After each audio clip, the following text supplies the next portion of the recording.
the fastest way to get for sale by owner listings, my proven playbook.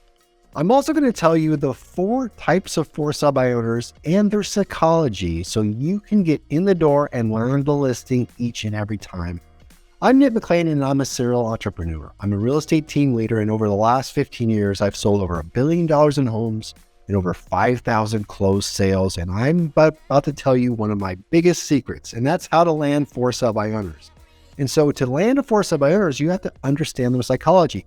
You can't treat them all the same. You can't use a round peg in a square hole when it needs to be a square peg in a square hole. So let me explain the 4 types of sell by owners and how to talk to them. Number 1 is the DIY for sell by owner, the do it yourself. These people, you have to understand, they know how to study things. They're very book smart. They're very intelligent. They've gone to school. They've gone to college. Or they're just makers and they like to make things. And so they get to IKEA and they build things to save a buck. Now, their overall motivation isn't to save money. You have to understand that. Their overall motivation is not to save money. Their overall motivation is to show that they can do it. They're out to prove that they can do it themselves, that they don't need an agent. They can study how it works. It doesn't seem that complicated. You see teachers do this a lot. You see administrators do this a lot. Especially teachers, because they have the summers off. So they'll just figure out to save, the byproduct is they save a commission, but really they want to prove it. So you give them a call and you're like, hey, I'm curious on how I can help you sell your house. And they're like, well, I don't need your help. I don't need your help. I know how to do this. I have an attorney that's a friend. I've sold others in the past. And so even if they haven't sold one in the past, they want to prove that they can do it. And so there's ways to get through that psychology, and I'll share with you how to get through each psychology at the end of this video. Number 2 type of for sale by owner is the money saver. Now, this is what all agents think for sale by owners. That all agents think that people are motivated by saving money. It's not the case, but number 2, it is the case. They are cheap, they are frugal, they're trying to save a buck. And so there's ways to get through to them on a psychology basis, and I'll talk to you at the end, but you have to understand that's the basic one. It's not the most common one though. I need to point that out to you. Number 1 is probably the most common psychology. Number 2 is the least common, but everyone thinks they're doing for sale by owner because of the money. It's not true. Number 3, they're testing the market. Most for sale by owners are actually planning on listing their homes. They're not quite ready yet to put it on the market, but they're going to put it on Zillow or Craigslist or put a sign in the yard just to see if they get lucky. And I'll talk about that psychology later, but you have to understand they're trying to get lucky. Now, lucky means they're going to put it on the market, right, at a lower price than a commission or at the same price the agent said to put it at. And if they land, a fish on the hook, they save some commission. Well, they're testing the market, right? They're testing the waters. These are one of the best ones in my opinion, because they may have verbally committed, but not committed in writing. So they're great ones to have. They're testing the waters or testing the market. Sometimes they may not even have talked to an agent, and they're putting it based on what they think it's worth. Number 4 type of psychology of a for sale by owner is they hate salespeople. They hate salespeople. And more specifically, they don't like real estate agents. They don't like them at all. And so they're literally doing it on their own to avoid having to talk to a salesperson, right? So let's break down each one of these the psychology of each one of those for sale by owners and how to break through. Number 1 is the DIY, do it yourself. When you approach a DIY person, they're going to tell you that they know how to do it. They can figure it out. They have it all handled, right? You may, as a for sale by owner agent, you might go to them and say, well, I know you can do it on your own. You're very smart, very capable. I know you can do it. But the question is, should you do it? Should you do it? And are there ways for us to work together that you get a better outcome and you also get to prove that you do it on your own, right? Let me walk through your house and I'll show you some ways to increase the value of your home, and I'll give you some pointers. There's no obligation to list with me whatsoever. And so DIY, to get in the door, you have to let them know that you're there to help them so they can study off of you and take what you know and put it into practice. You may outline for them in the meeting that they don't have all the disclosures, and so you can help them get the disclosures. Hey, I can help you get the disclosures, lead-based paint, seller disclosure forms. Make sure you do this, make sure you do that. Do you need some vendor relationships? So you really need to tap into reciprocity with a DIY because they're problem aware and problem unaware. The problem aware is, right, they're aware that there's problems that they need to learn and they're going to learn those. But there's also other things about selling homes that they're not aware of and you might be able to uncover those DIY. You can do it. That's the statement. You can totally do it on your own, right? I want to help you and you can learn from me and you don't have to list with me. Here's what's going to happen. You're hoping for them to fail in the future. So a week goes by, 2 weeks goes by, 4 weeks go by, and their home doesn't sell. They're then going to come to you as someone that has helped them to list it in the future. You are not going to talk them out of doing it on their own. In fact, the more you tell them that they shouldn't do it on their own, the more they're going to want to prove you wrong. You have to understand that with the DIYs, the more you tell them why it's a bad idea, the more they're going to want to prove you wrong. And so you don't need that battle. You need to get them on your side. Number 2 is saving money. They want to save money, right? They don't want to pay a commission. And so to get through the save money, I understand why you're doing this on your own. I understand why you're doing it for some vendor.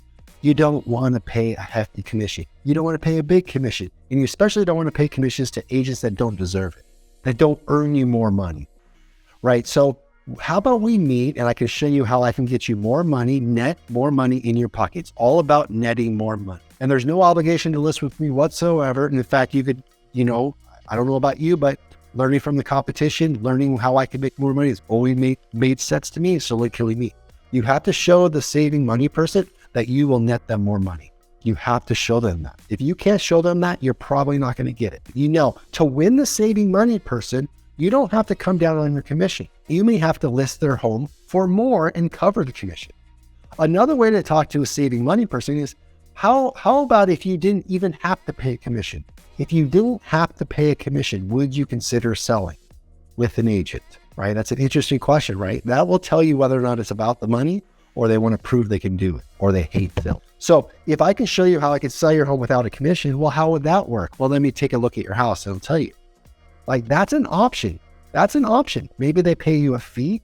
Maybe you get the buyer to pay your commission. There's other ways to do it.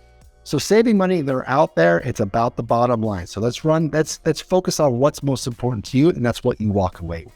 Let me go run the numbers. Let me see what I could sell for in today's marketplace without giving it away. Because what if I were able to get more buyers, more demand, multiple offers? And if I can't, you can fire. You can cancel anytime. So you have to have some type of risk reversal with number 2. Number 3, testing the marketplace. Oh, I love testing the marketplace, right? We already have an agent. We've already talked to an agent. We're just testing the marketplace. We're not in a hurry to sell. You'll hear things like that. We're not in a hurry to sell. We're just seeing what's out there. We don't know what we're doing yet. And it's kind of hard to understand as an agent. Like, wait a second, you don't know what you're doing? You don't know what your plan is? And you did that? That means they're testing the marketplace, right? So an interesting question is, where are they now and where do they need to go next? Where are they now and where are they going next? A lot of times they don't have a place to go, right? They have pain associated with their home. They have desire, but they don't have clarity on where they're going to go next. So it sounds like you're not in a hurry, and that's the best thing about being in your position.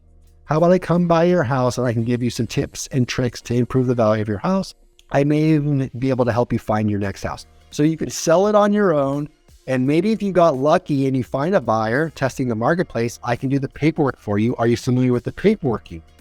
Right? So I can come by your house. We don't have to list your house. I just want to show you the paperwork you're going to need if you do land one on the hook, if you do find a buyer. And then we can also explore where you're going to go next, because I'd love to help you on that end. Because here's the thing is, if you can get in the door with the testing the marketplace, you can help them find where they're going next. They're going to find that they need an agent to make it happen quicker. Now, testing the marketplace, they may have already talked to another agent. Someone may have already given them a CMA in the past. They took that CMA and used that number, right? So I'm just curious, when was the last time you had an agent through your house? Are you familiar with how I sell homes? Are you familiar with how I value homes? I'm familiar with the ways that I price homes to get the most money. I'd be happy to give you a free price or no obligation price, right? Let me just come take a look at it, right? In fact, one thing you might do with the buyers that are testing the marketplace is that you already have a buyer. Hey, it sounds like you're just testing the marketplace. You don't know where you're going. How about I come tour your home because I'm already working with buyers that are probably looking for homes like yours. And if I don't have a buyer that wants your specific house, I will in the future. So when can I come by and take a look at your house so that when a buyer comes by that isn't in a hurry, I can introduce them to your house because you're not in a hurry. How does that sound? Does that make sense? Number 3. Number 4, I hate salespeople, right? And so this is the person that I'm never going to list with an agent. I don't like agents. I don't like salespeople. Now, it could be a type A person that doesn't like salespeople, right? Or it could be an S or a C or somebody that's, they don't like confrontation, right? They don't want to be sold. So here's how you can overcome this person. If you're anything like me, you don't want to be sold. You don't want to be told what to do. If you're anything like me, lower the sales skepticism with these people. I just want to help guide you and be of service in your area. I'm familiar with your area. I'm a community ambassador in your area. Plus, I might have buyers that will like your home. I just want to come to your house, tour your home, and see what it looks like. Now, if the hate salespeople type A person is like, hey, I'm just curious, what has your experience been with agents in the past? What was your experience like when you sold your last house? What was it like when you bought a house? It may not have been pleasant. If it's anything like me, right? I don't like agents either. I don't want to be sold. I want to help. If people can't help me, I don't want to pay them for their services. So those are the 4 types of psychologies that you'll find with for-sale owners as you grapple the different ways the different reasons and incentives for them doing it on their own. You're going to be better suited to get in the door. And I'm telling you, I just want to reiterate this. The people aren't doing it purely because of money. We always assume that's what it is, but that's not the case. It's typically they want to show that they can do it, prove that they can do it. They want to test the marketplace. They hate salespeople. And lastly, they want to save money. But that's not the driver of this. If you like this video, like, subscribe, and share so you can get access to all of the content that I'll be creating over the next weeks, years, and decades, because I'm committed to helping you grow your business, whether it's real estate investing, or entrepreneurship.